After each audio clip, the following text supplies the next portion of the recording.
This video is all about the head-in handstand. So there are different positions of the head. In principle, you can move your head however you want in a handstand, looking in all directions. That will be difficult, but it's for sure possible.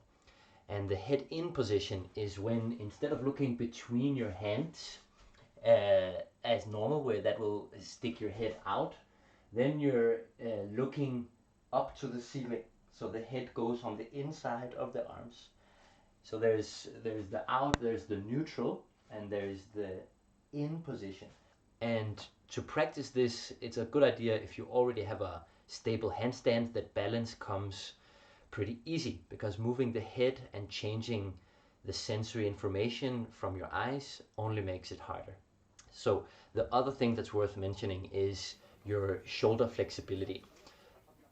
Shoulder flexibility is key for aligning your handstand, and it becomes even more important as a factor when you put your head in.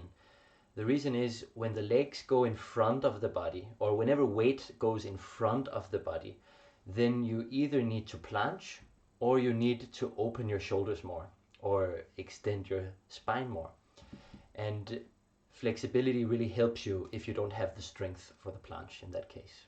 So to practice head in, I recommend having a stable balance of definitely 10-20 seconds very consistently, and that you have flexible shoulders, or at least that it's something that you work to improve. It will make it easier. So I love the head in because when you move your head and move the eyes, you get a completely different sensation of your hands over your head, and you get to look around at the world as you practice your handstand, which I really love. One thing that's worth noting is that head in is a very hard thing to learn. It can be quite frustrating.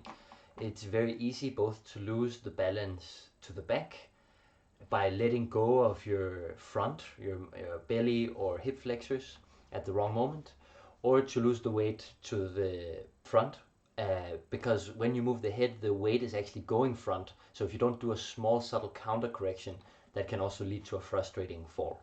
So prepare to dedicate a certain amount of time to it. I've been doing head-in handstand since 2016 is the earliest video I could find, and it just takes time. So remember that repetition is the mother of skill.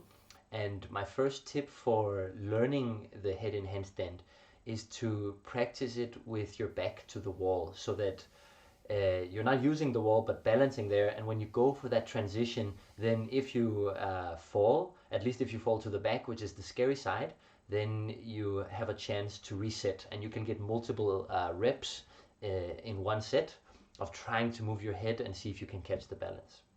Another super important tip for learning the head-in handstand is what position you take with your legs. I recommend starting low with your center of mass in a pike straddle or a tuck position. And while those are challenging for the shoulder flexibility, so that's another reason to stretch your shoulders. I would say that the lower the legs are in general, the easier it will be, because your center of mass is lower, giving more biomechanical stability.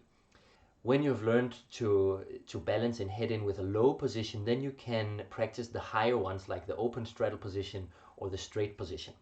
I personally struggled for a very long time with the straight position. For some reason, every time I moved my head, I would change something in my body line and I would always fall. It really took some patience to master the straight head in. Finally, it's worth mentioning, as you progress with the head in position, it can be really fun to start moving your legs in certain sequences. For example, in this video, I move from a straddle pike into a diamond, into a tuck, and then back again to a straddle. It's super nice if you can finish your set by coming out again with your head and returning to straight. Another simple sequence is moving your legs from the tuck, which is an easy one, and then while your head is in, moving your legs up into straight. I use that a lot to improve my straight head in position. And then I'm trying to finish here in this video with a deep tuck, which is quite a tough position and I haven't mastered it yet. Finally, towards the end of this video, I move my head out as I gather my legs to straight. So you can also mix moving the legs with moving the head, which starts to be really advanced. And I would highly recommend checking out some videos from Yuval Ayalon's Instagram if you want to see a complete mastery of this concept. So that's all for now around the hidden handstand. Remember, it's an intermediate skill which does require a higher shoulder flexibility and a steady balance to be a good idea to practice.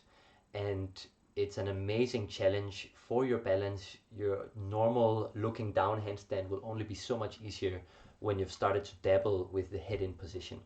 I think it's extremely fun, and I hope you do too. So tell me what you think about the practice and about this video. Subscribe if you want, and I hope you have an amazing handstand journey.